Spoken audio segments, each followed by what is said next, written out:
Hello friends, स्वागत है आप सभी का मेरे इस चैनल कॉन्सेप्ट बाय आरडी में। तो आज के इस लेक्चर में हम लोग क्या पढ़ने वाले हैं, तो आज के इस लेक्चर में यानी पार्ट नंबर 4 में हम लोग डिस्कस करेंगे केमिकल काइनेटिक्स के बहुत इंपॉर्टेंट टॉपिक, बहुत ही ज्यादा महत्वपूर्ण जो है टॉपिक के ऊपर विषय चर्चा करने वाले हैं, जिसका नाम है factors affecting rate of reaction, यानी कि अभिक्रिया की दर को प्रभावित करने वाले कारक। बहुत ज्यादा इंपॉर्टेंट है। तो हम लोग इसमें जो अगर बात करें फैक्टर्स अफेक्टिंग की, तो अफेक्ट जो हमारे कौन कौन से अफेक्ट मतलब फैक्टर होते हैं, यानी कौन कौन से हमारे कारक होते हैं जो कि किसी भी अभिक्रिया की दर को प्रभावित करते हैं। एक्चुअली कारक तो बहुत सारे हैं, लेकिन उसमें से हमको मेनली जो 4 कारक है वही पढ़ना है। तो सबसे पहले बात करते हैं, सबसे पहला जो हमारे पास पॉइंट है concentration of reactant, concentration of reactant, है ना, यानी कि जो रिएक्टेंट की कंसंट्रेशन है ये किस तरीके से अफेक्ट करती है किसी भी रेट ऑफ रिएक्शन को। सबसे ज्यादा इसी के बारे में पढ़ना है। अगर हिंदी में बात करें तो अभिकारक की सांद्रता, हिंदी वाले समझ सकते हैं, अभिकारक की सांद्रता। क्लियर है बात? तो ये सबसे ज्यादा हम लोग पढ़ना है, क्योंकि इसी में हम लोग ऑर्डर ऑफ रिएक्शन यानी कि जो हमारे पास अभिक्रिया की कोटि है उसके बारे में पढ़ना है। ये सबसे ज्यादा इंपॉर्टेंट है। एंड द सेकंड थिंग हमारे पास क्या है, टेम्परेचर किस तरीके से अफेक्ट करता है किसी भी केमिकल रिएक्शन को, किसी भी रेट ऑफ रिएक्शन को। ठीक है, नेक्स्ट हम लोग बात करेंगे, थर्ड पॉइंट हमारे पास है नेचर ऑफ रिएक्टेंट, क्लियर है, nature of reactant. And the fourth one is जो हमारे पास चौथा टॉपिक है वो हमारे पास है कैटलिस्ट, है ना, किस तरीके से कैटलिस्ट जो है किस तरीके से रेट ऑफ रिएक्शन को क्या कर देते हैं, बढ़ाते हैं, घटाते हैं। बेसिकली जो कैटलिस्ट होते हैं, हिंदी में उत्प्रेरक बोलते हैं, वो किसी भी अभिक्रिया की दर को बढ़ा देते हैं। अगर इनहिबिटर्स की बात करें तो किसी भी अभिक्रिया की दर को क्या कर देते हैं, घटा देते हैं। अब हम लोग बात करेंगे कि हमारे पास जो रेट ऑफ रिएक्शन है वो किस तरीके से रिएक्टेंट की कंसंट्रेशन यानी कि अभिकारक की सांद्रता के ऊपर डिपेंड करती है। अब इसको पढ़ना स्टार्ट करते हैं।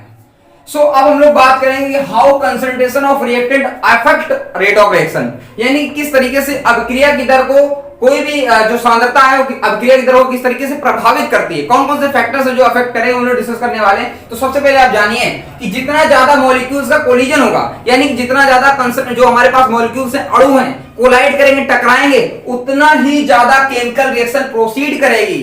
क्लियर है? यानी समझिए, सिंपल सी बात है, जैसे कि मान लीजिए हमारे पास जितना ज्यादा कंसंट्रेशन है, सिंपल सी बात समझिए, एग्जांपल देते हैं। जैसे मान लीजिए हमको चाय बनाना है।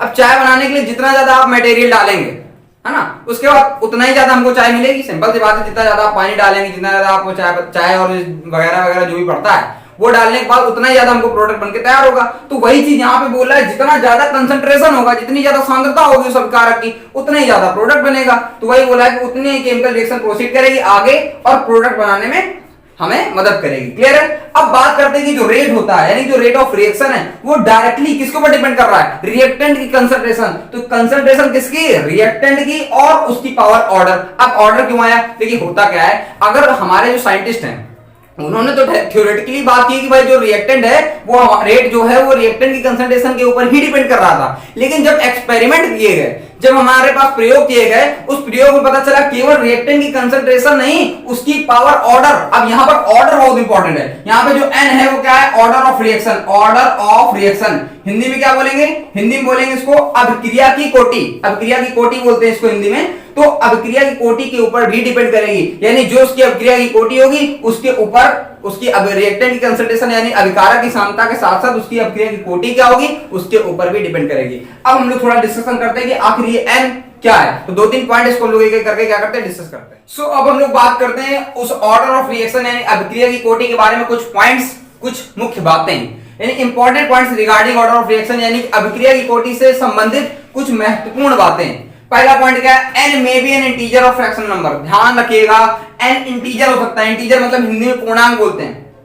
अब इंटीजर का मतलब क्या हो सकता है, कोई भी निगेटिव इंटीजर भी हो सकता है, पॉजिटिव इंटीजर। एग्जांपल के 1, 2, 3, 4 कुछ भी हो सकता है -1, -2, -3 और 0 भी हो सकता है। क्लियर? क्योंकि 0 भी एक इंटीजर होता है, 0 भी एक पूर्णांक संख्या है। क्लियर है बात? तो इंटीजर हो सकता है, फ्रैक्शनल नंबर हो सकता है, फ्रैक्शनल नंबर जैसे कि हाफ हो सकता है, 1/3 हो सकता है, 2/4 कुछ भी, है ना। तो कोई फ्रैक्शनल नंबर हो सकता है और कोई भी इंटीजर वैल्यू हो सकती है, क्या, ऑर्डर ऑफ रिएक्शन यानी कि एन की वैल्यू। क्लियर है? नेक्स्ट पॉइंट हम लोग बात करते हैं, order of reaction don't have any relation with stoichiometric coefficient of chemical reaction. बहुत ज्यादा इंपॉर्टेंट पॉइंट, ध्यान रखिएगा। जो ऑर्डर ऑफ रिएक्शन है वो एक एक्सपेरिमेंटल डेटा है। इसको एक्सपेरिमेंट करने के बाद ही वैज्ञानिक बता पाते हैं कि आखिर इस अभिक्रिया की कोटि यानी कि ऑर्डर ऑफ रिएक्शन क्या होगी, किसी भी रिएक्शन को देख के नहीं बताया जा सकता कि उसकी ऑर्डर क्या होगी। क्लियर है? तो यानी कि इसको ऑर्डर ऑफ रिएक्शन को उसके स्टोइकियोमेट्रिक कोएफिशिएंट से कोई लेना देना नहीं होता। फॉर एग्जांपल अगर हमने मान लो एक रिएक्शन लिखी N2 + Thrice2 gives twice NH3, ये हमने अगर लिखा है तो इसकी स्टोइकियोमेट्री 1 है, इसकी स्टोइकियोमेट्री 3 है, इसकी स्टोइकियोमेट्री 2 है,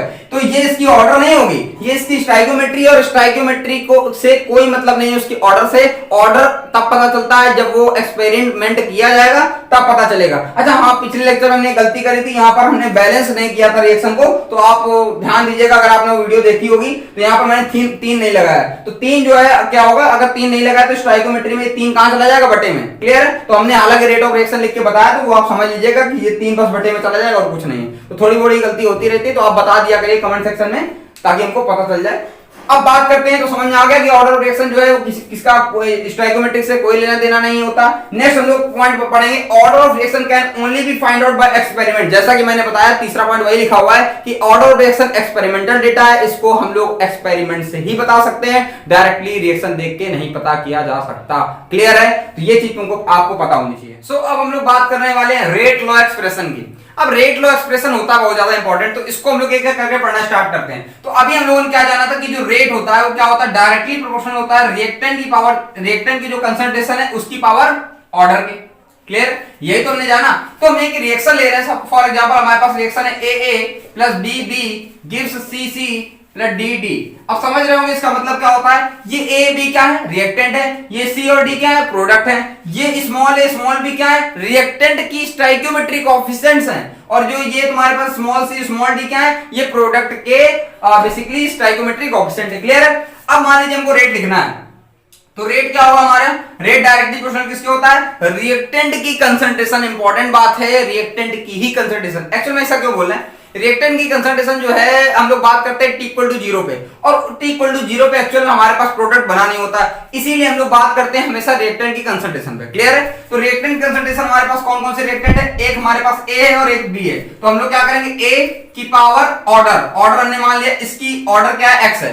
अगर X क्या है, X है ऑर्डर किसके रिस्पेक्ट में, विद रिस्पेक्ट टू A, यानी order of reaction with respect to A। अगर हम बात करें हमारे पास दूसरा रिएक्टेंट क्या है, B, तो B की पावर क्या हो जाएगा, Y क्या है, Y है order of reaction with respect to B। X और Y समझ में आ गया, हम यहाँ पे लिख भी दे रहे हैं। X हमारे पास क्या है, X है हमारे पास order of reaction with respect to A, और जो हमारे पास Y है वो क्या है, order of reaction with respect to B। Clear है? अब बात करते, समझिए आगे हम लोग क्या कर सकते हैं।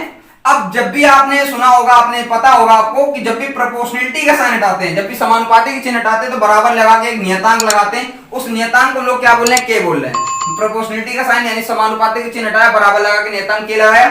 उसके बाद हमारे पास क्या हो गया, कंसंट्रेशन A की पावर X हो गया, कंसंट्रेशन B की पावर Y हो गया।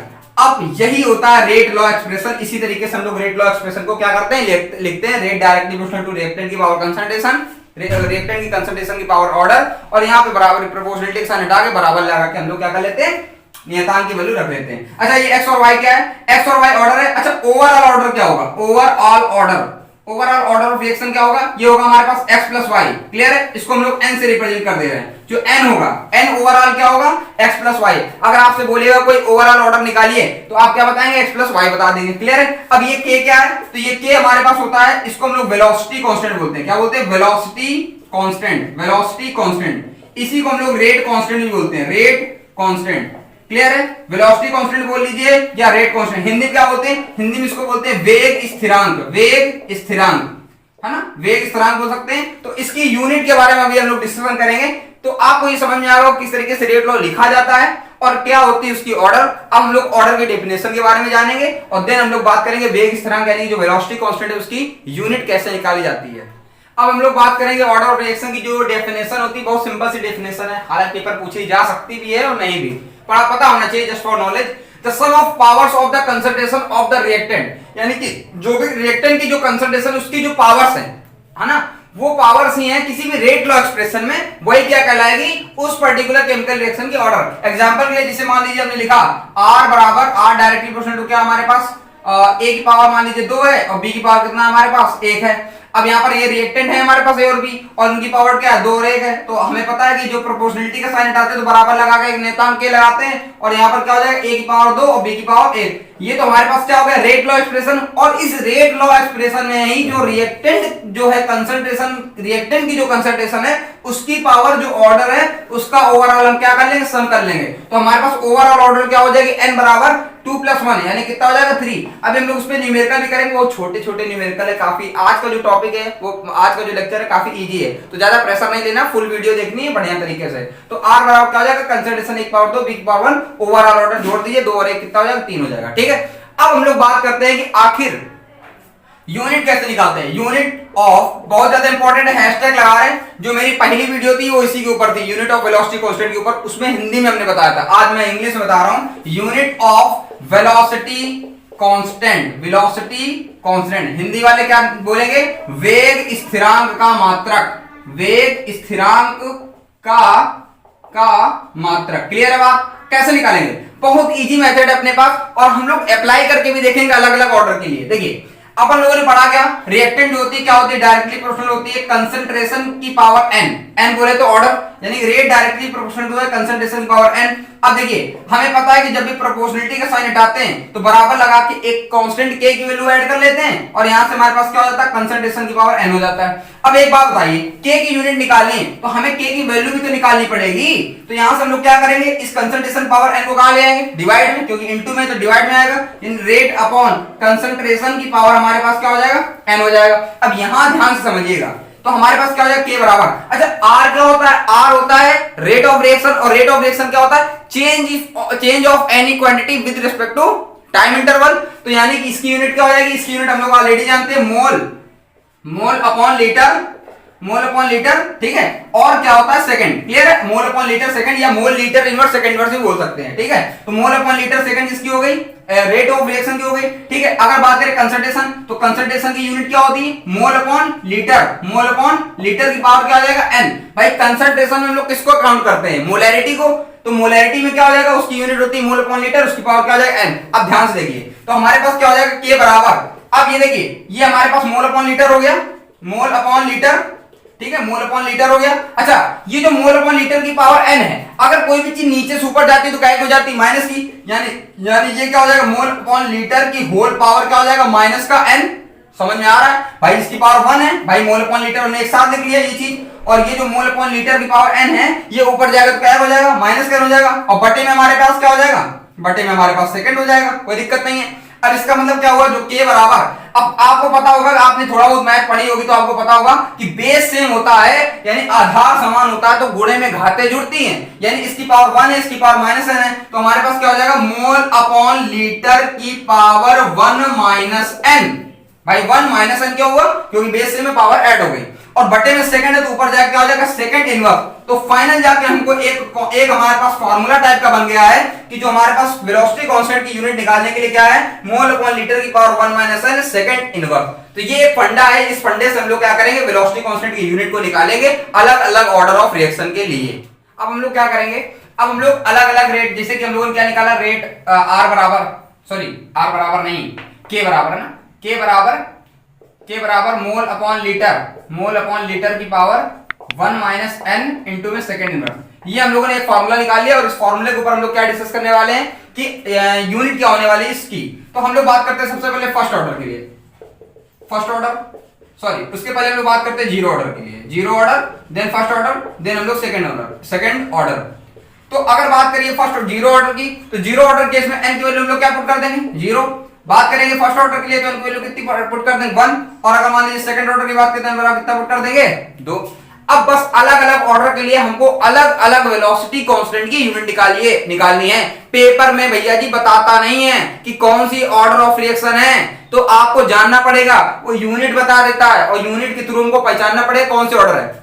सपोज करिए अभी हम यूनिट निकाल के दिखाएंगे और वो यूनिट अगर आपको पता है कि ये यूनिट मान लीजिए फर्स्ट ऑर्डर की है या जीरो ऑर्डर की है तो आप बता देंगे फर्स्ट ऑर्डर है जीरो ऑर्डर। एग्जांपल के लिए n बराबर 0 पुट करेंगे तो यहाँ पर n बराबर 0 पुट करेंगे तो हमारे पास क्या बचेगा मोल अपॉन लीटर भाई 1 माइनस 0 हो जाएगा ना, 1 माइनस 0 1 ही आएगा इंटू में सेकंड इनवर्स। ठीक है, तो यानी कि mole upon litre second inverse हो गया। यहाँ पे क्या हो जाएगा, 1 पुट कर देंगे, तो जैसे फर्स्ट ऑर्डर के लिए निकालेंगे तो यहाँ पे 1 रखेंगे तो 1 में से बन जाएगा, क्या हो जाएगा 0, और किसी पावर 0 क्या होता है 1 होता है भाई, मोल अपॉन लीटर की पावर हो जाएगी 0 इंटू में सेकंड इनवर्स, तो ये इसकी वैल्यू पूरी कितनी हो गई 1। तो हमारे पास जो यूनिट निकल गया है कि क्या है सेकंड इनवर्स, सबसे ज्यादा आता है फर्स्ट ऑर्डर के लिए क्योंकि इसमें मोल अपॉन लीटर वाला टर्म नहीं आता, ओवरऑल क्या हो गया सेकंड इनवर्स हो गया। अब बात करते हैं हम लोग n बराबर 2 के लिए, तो क्या हो जाएगा मोल अपॉन लीटर की पावर क्या हो जाएगा 1 माइनस 2, क्यों 1 माइनस 2, क्योंकि n बराबर क्या पुट कर देंगे 2, और यहां से अपने पास क्या हो जाएगा सेकंड इनवर्स, इसमें देखिए क्या हो जाएगा मोल अपॉन लीटर की पावर -1, मोल अपॉन लीटर की पावर -1 और इनटू में सेकंड इनवर्स।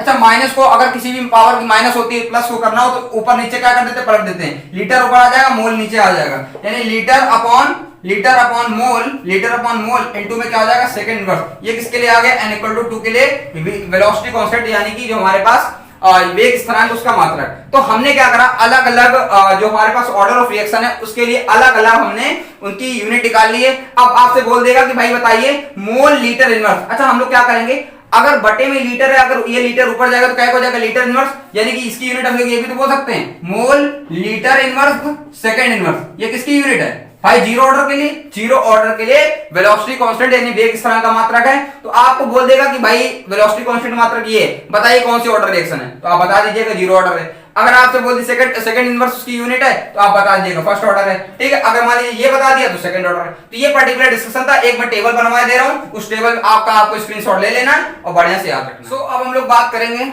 कि जो हमारे पास टेबल हमने बना दी, सिंपली रिएक्शन है, अपने को पता है कि ऑर्डर ऑफ रिएक्शन क्या है ना। इसके बाद हमको यहाँ पर ऑर्डर ऑफ रिएक्शन पता है, ऑर्डर ऑफ रिएक्शन ऑर्डर क्या होगी उसकी, और यहाँ per unit of rate constant. अगर जीरो ऑर्डर रिएक्शन है यानी तो n बराबर 0 पुट कर दीजिएगा, और उस केस में हम लोगों ने निकाल के देख लिया मोल लीटर में सेकंड इनवर्स है। फर्स्ट ऑर्डर रिएक्शन है तो n की 1 पुट कर दिए सेकंड इनवर्स आ जाएगा, और अगर सेकंड ऑर्डर रिएक्शन है तो n बराबर 2 पुट कर दीजिएगा मोल इनवर्स लीटर हो जाएगा सेकंड इनवर्स। ये जस्ट एक दूसरे के वाइस वर्सा है, एक दूसरे को उल्टे हैं, आप समझ जाएंगे।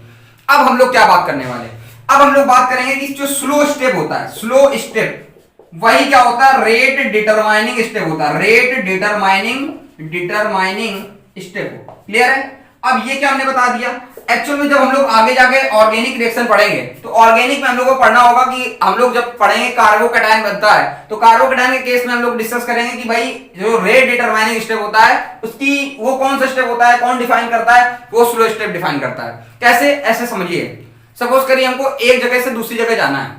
अब उस एक जगह से दूसरी जगह जाने के लिए मान लीजिए आपको आगरा से दिल्ली जाना है, और उस आगरा से दिल्ली जाने के लिए आपको बहुत सारा क्या मिलता है, ट्रैफिक सोर्स मिलता है, ट्रैफिक यानी जाम मिलता है। अगर ट्रैफिक जाम मिलेगा तो आपको यहां से आगरा से दिल्ली जाने में काफी टाइम लगेगा। सपोज करिए आपकी वहां पे किसी के साथ मीटिंग थी और बॉस आपसे पूछता है कि भैया आप अभी तक आए नहीं, तो आप उस बॉस से जवाब देंगे कि सर बात यह है कि यहाँ पर ट्रैफिक बहुत ज्यादा है, अभी हमें आने में टाइम लगेगा। ठीक है, तो इसकी वजह से किसकी वजह से टाइम लग रहा है, उस ट्रैफिक की वजह से। अगर वो ट्रैफिक ना हो तो हमें टाइम नहीं लगेगा। ठीक है, यानी कि वो जो आपकी जो रेट है, यानी कि आपकी रेट को, आपकी स्पीड को कौन कम कर रहा है, ट्रैफिक। तो इसीलिए यहां पर भी एक प्रकार से जो ट्रैफिक का काम करता है वो क्या करता है, स्लो स्टेप, यानी कि आपके स्टेप को स्लो कर देगा, वो ट्रैफिक जो है स्लो कर देगा। अगर आगरा से दिल्ली जाना कोई ट्रैफिक नहीं है, बढ़िया सन्नाटी रोड मिल गई, भगा ले जाओगे गाड़ी। ठीक है, उस केस में कोई दिक्कत वाली बात नहीं, तब तो आप बॉस से बोल दें बहुत जल्दी आ रहे, गाड़ी बढ़िया चल रही है। तो स्लो स्टेप क्या हो जाएगा, रेट डिटरमाइनिंग स्टेप। इसका मतलब ये है कि जो डिपेंड करेगा कि आखिर ट्रैफिक कितना ज्यादा है, अगर वो ट्रैफिक ज्यादा होगा तो हमारे स्टेप को क्या कर देगा, स्लो कर देगा। क्लियर है, तो ये रेट डिटरमाइनिंग स्टेप जो होता है स्लो स्टेप होता है। अब हम लोग बात करेंगे थोड़ा आगे। अब हम लोग बात करेंगे ऑर्डर ऑफ रिएक्शन के बारे में, थोड़ा बात आगे करेंगे।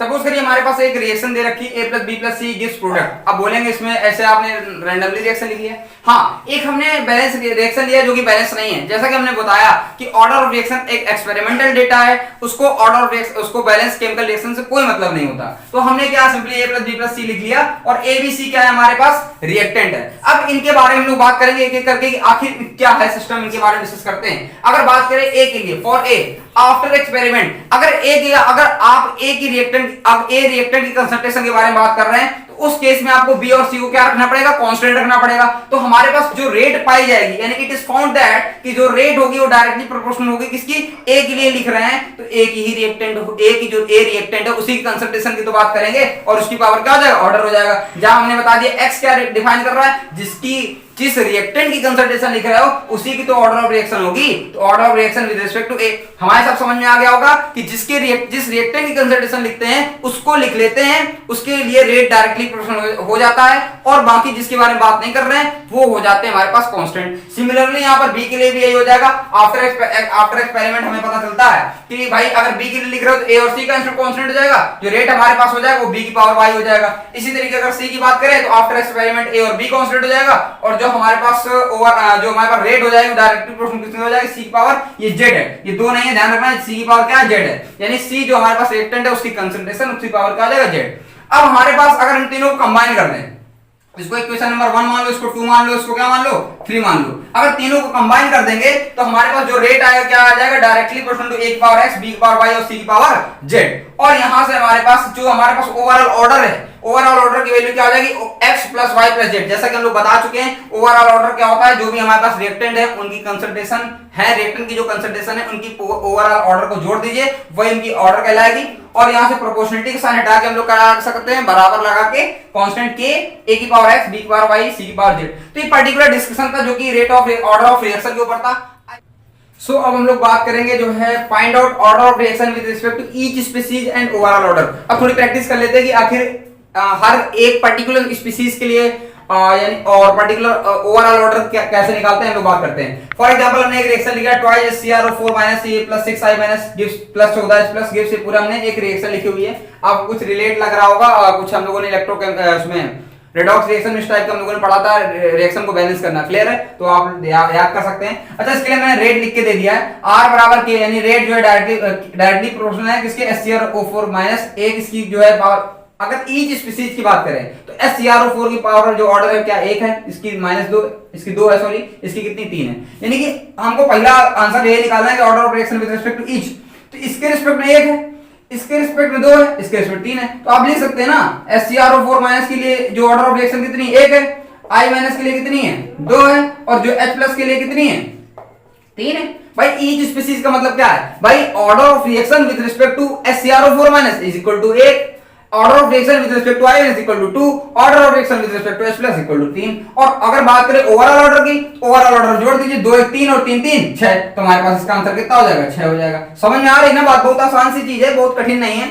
अब यहाँ पर बात करें सेकंड एग्जांपल की, सेकंड एग्जांपल हमारे पास क्या है, twice NO gas plus O2 gas gives twice NO2 gas. यहाँ पे जो हमने रेट लिखा है R बराबर के NO का होल स्क्वायर गिव्स O2। अब NO के रिस्पेक्ट में जो हमारे पास ऑर्डर ऑफ रिएक्शन कितनी, 2 है, O2 के रिस्पेक्ट कितनी यहाँ पर 1 है, ठीक है, तो यहाँ से NO के रिस्पेक्ट में अगर बात करेंगे तो 2 हो जाएगा, और O2 के रिस्पेक्ट में बात करेंगे तो क्या हो जाएगा, 1 हो जाएगा, और ओवरऑल ऑर्डर हमारे पास कितनी हो जाएगी, 2 और 1 3 हो जाएगा, ठीक है। तो ये हमने क्या करा है, सिंपली बताया कि with respect to each species, यानी प्रत्येक के लिए अगर आप ऑर्डर बताएंगे तो कैसे बताएंगे, ओवरऑल ऑर्डर क्या होगी वो कैसे बताएंगे। तो इस तरीके से आप इसको देख सकते हैं और स्क्रीनशॉट ले सकते हैं। तो अब हम लोग बात करेंगे कुछ, देखिए अब आपको हम 2 क्वेश्चन दे रहे हैं, वो आपको घर से करके लाना है।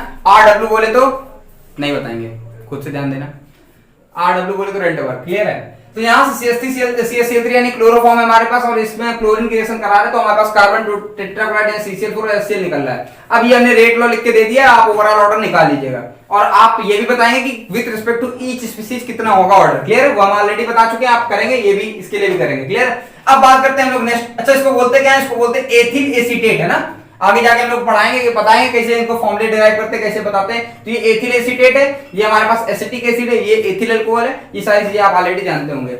अब बात करते हैं कैलकुलेट द ओवरऑल ऑर्डर। अब यहाँ पे रेट लॉ लिख के दे दिए, यहाँ पे ऑर्डर निकालने में क्या दिक्कत आ रही भाई, n बराबर क्या हो जाएगा, ओवरऑल बोला तो दोनों को जोड़ दीजिए, हाफ में से 3/2 जोड़ेंगे तो 1.5 ये आधा ये कितना हो जाएगा, 2 ही 2 होगा, 1.5 में आधा जोड़ते 2 नहीं आता क्या, तो 1.5 में आधा 2।